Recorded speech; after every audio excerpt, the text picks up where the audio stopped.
Hi అండి. అందరూ ఎలా ఉన్నారు? నేను చెరువు చేపలు చేస్తున్నానండి. మా ఫ్రెండ్స్ అడిగారు ఇద్దరు ముగ్గురు ఆళ్ళకి ఇవ్వడానికి. ప్లస్ ఒక ఇద్దరు ముగ్గురు భోజనాలు పెడదాం అనుకుంటున్నానండి. అందుకని 5 కేజీలు చేపలు తీసుకొచ్చానండి. శుభ్రంగా కడిగేసి పసుపు, ఉప్పు వేసేసానండి. ముందైతే స్టవ్ వెలిగించుకుని బాండీ పెట్టుకోవాలి. స్టవ్ వెలిగించుకోవాలి. ఇదిగోనండి 5 చేపలు 5 కేజీలు చెరువు చేపలు శుభ్రంగా కడిగేసుకున్నాం కదా! పసుపు కూడా వేసేసి కడిగేసాను. తగినంత కారం వేయాలి. కారం వేసి శుభ్రంగా కలిపేయాలండి.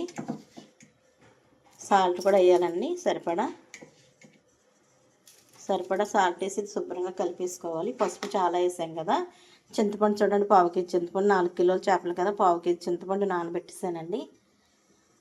మసాలా సరుకులు అన్నీ కావాలండి. కొంచెం మిరియాలు ఎక్కువ కావాలి, కొంచెం సరిపడా కారం, 4 ఉల్లిపాయలు, తగినంత ఆయిల్, పచ్చిమిరపకాయలు, సాల్ట్, ఇవేనండి కావలసిన సామాగ్రి.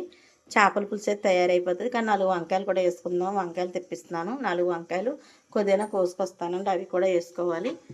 చాలా చాలా టేస్టీగా ఈ చేపల పులుసు అయితే తయారవుతుందండి. చూడండి, బాండి పెట్టుకుని ఆయిల్ పోసుకోవాలి.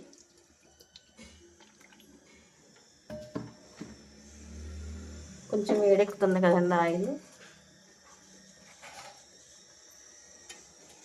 4 లవంగాలు, 3 ఇలాచీలు వేసుకోవాలండి. వేసుకున్న తర్వాత ఇది గరం మసాలా మనం అంతా నూరు పెట్టుకున్న పేస్ట్, అల్లం వెల్లుల్లిపాయ అన్నీ కలిపి పేస్ట్ అయితే వేసేసుకోవాలండి.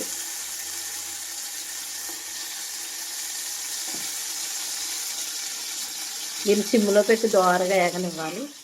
ఇదిగోండి మసాలా ఎగిపోతుంది. ఉల్లిపాయ పేస్ట్ ఇదిగోండి, చూడండి బ్రౌన్ కలర్ వచ్చేసింది కదా. ఇప్పుడు ఉల్లిపాయ పేస్ట్ వేసుకోవాలండి. ఉల్లిపాయ పేస్ట్ కూడా బ్రౌన్ కలర్ వచ్చే వరకు వేయించుకోవాలి.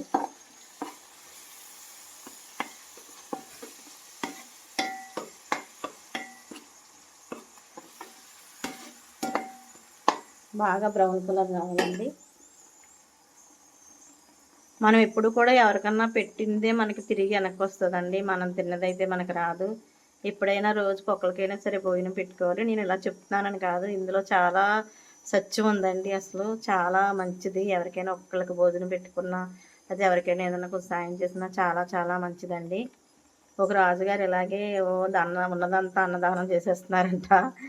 ఆయన వాళ్ళ భార్య వచ్చి తిడుతుందంట, ఎందుకు ఉన్నదంతా అన్నదానం చేసేస్తున్నావు, ఇలాగా నీకేం కలిసి వస్తుంది, ఇంత అన్నదానం చేసేస్తున్నావు నువ్వు, నీకు ఉన్నదంతా అయిపోతుంది, ఏంటి పరిస్థితి అంటే, ఇల్లైనా దేవుడి దగ్గర గుళ్ళో కూర్చుని, ఏంటి స్వామి నా భార్య ఇలా అడుగుతుంది, నేనేమో అన్నదానం చేయాలని నా మనసు అనిపిస్తుంది, కానీ నేను చేస్తుంటే నా భార్య అయితే ఒకటే ఇసుక్కుంటుంది, తిడుతుంది, నేను ఎందుకు చేస్తున్నావు, నీ పుణ్యం ఏంటో దేవుడిని అడిగింది, అందుకే నేను అడగడానికి వచ్చాను స్వామి అని చెప్పి దేవుడి దగ్గర ప్రార్థన చేస్తున్నాడంటండి. కనవది నెక్స్ట్ వీడియోలో చెప్తాను.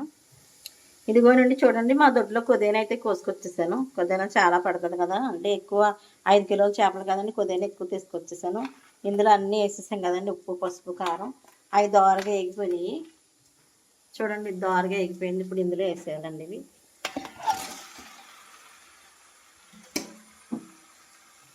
ఇందులో వేసుకుని కొంచెం సర్దుకుని అలా ఉంచేయాలి. ఒక 20 నిమిషాలు సిమ్లో పెట్టి వదిలేయాలి. 5 కిలోల చేపలు కదండి, చక్కగా మగ్గిపోతాయి. ఇదిగోండి పచ్చిమిరకాయలు కూడా వేసేసుకోవాలి. వేసుకుని మూత పెట్టేయాలండి. మూత పెట్టేసి ఒక 20 నిమిషాలు ఉంచేయాలి. చూడండి వంకాయలు కోసాను కదా, వంకాయలు వేయాలి. ఇప్పుడు మగ్గిపోయినాయి, వంకాయలు వేస్తున్నాను. వంకాయ ఫిష్ కర్రీ చాలా బాగుంటుందండి. ఒకసారి ఫిష్లో వంకాయ వేసుకుని చూడండి, చాలా మంచి టేస్ట్ వస్తుంది.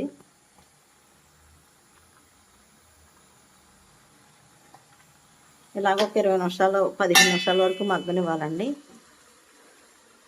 మగ్గిపోద్ది చూడండి చక్కగా. ఇలా చేపల పులుసు ఇలా మగ్గుతుంది కదా, ఇలా మగ్గుతున్నప్పుడు కొంచెం వాటర్ పోయాలి. వాటర్ అయిపోయిన తర్వాత పులుసు పోయాలండి. పులుసు పోసి మళ్ళీ ఒక 20-30 నిమిషాలు సిమ్లో పెట్టి వదిలేయాలి. అప్పుడు చేపల పులుసు తయారవుతుంది. నేను వేరే వాళ్ళు పెట్టడానికి 5 కేజీలు చేపల పులుసు అయితే చేస్తున్నానండి.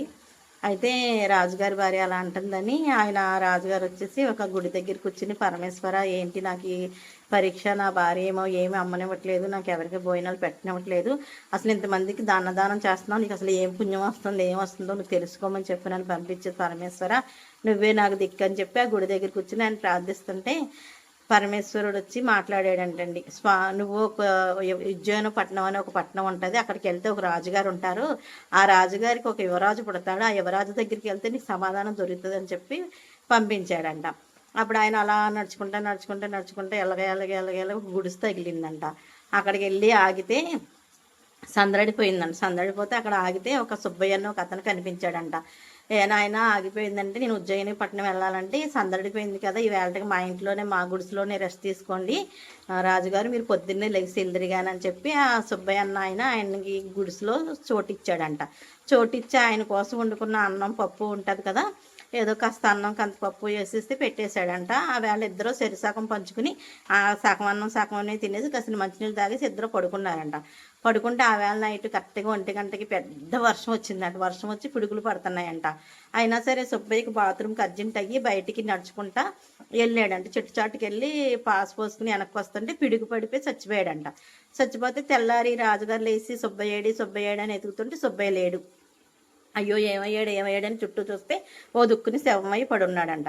అమ్మ ఇలా పడున్నాడు, రాత్రి నాకు భోజనం పెట్టాడని చెప్పి ఆయన తీసుకెళ్ళి ఆయన కర్మకాండలన్నీ చేసి మళ్ళీ యథావిధిగా స్నానం చేసి మళ్ళీ యథావిధిగా నడక మొదలుపెట్టాడంట. మొదలుపెట్టి అలా నడుస్తూ ఉండగా ఉజ్జయిని పట్టణం వచ్చేసిన తర్వాత అప్పుడే రాజుగారికి యువరాజు పుట్టాడంట.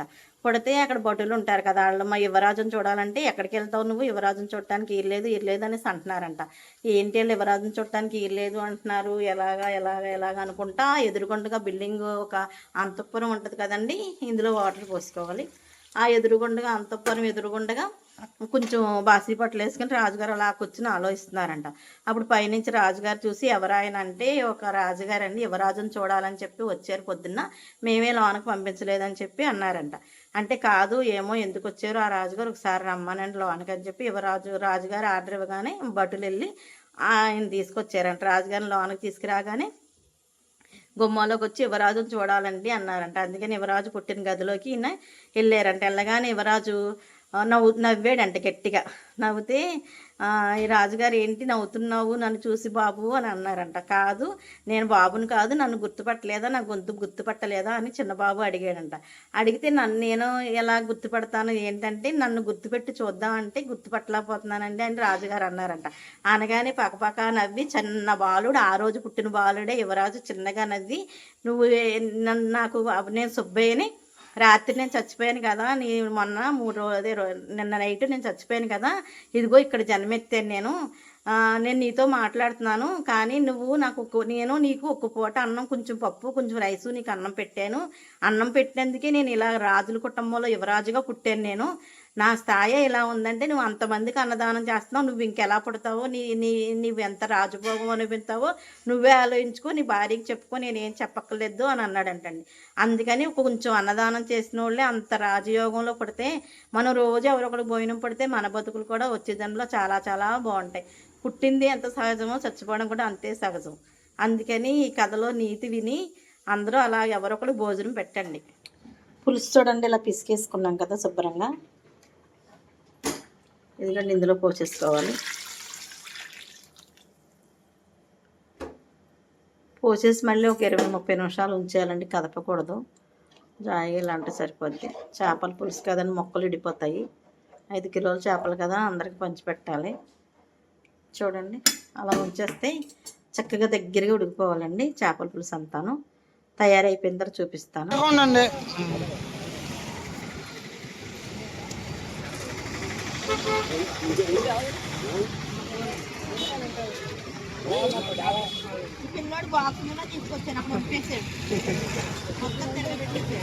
నువ్వు వీడియోలో మాటలు అవసరమా?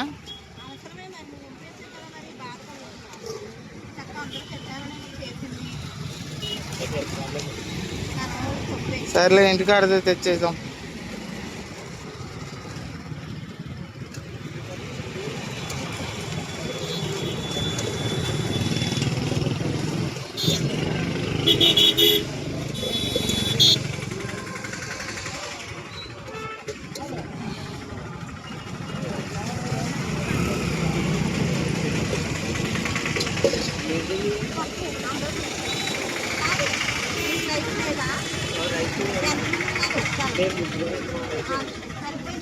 సరిపోయింది.